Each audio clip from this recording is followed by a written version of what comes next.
In this video, I'm going to show you how to change your voice on BandLab.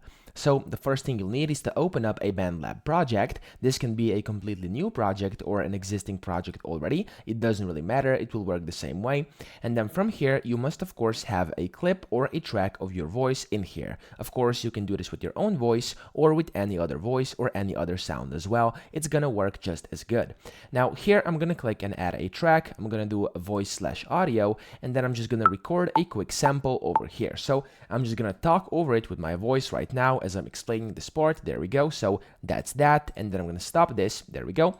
And then you now have your voice or audio clip. You wanna click on that, so you basically select that, and then you wanna go down here at the bottom left. Now here you have two options. You can change it inside the auto pitch, which is essentially basically kind of like your auto tune over here. So you can just set it a bit differently. You can make it inside a different category. You can make it sci-fi, hyperpop, or hip hop. You can make it in a different scale. You can basically set this little scale over here. You can go from 0 to 100, however you want the pitch to be, and then this will change your voice by a bit. So for example, if I go to sci-fi over here, and if I just make it a lot, and I make it a random scale, you'll be able to hear that my voice already has changed. So let's play this. So I'm just gonna talk over it with my voice. As you can see, as you can hear, I mean, it sounds kind of robotic and it already changed my voice.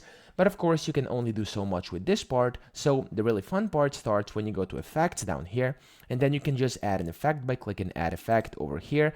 And then you have a lot of different effects. So you have the recommended, polish, amps and cabs, you have the pitch shift, etc. So there's a lot of things in here. You can add them, and then you can just change your voice using whatever effect you want, combining with this auto pitch over here. So that's pretty much it. I hope this video helped you out. If it did, please subscribe to the channel and help me out as well.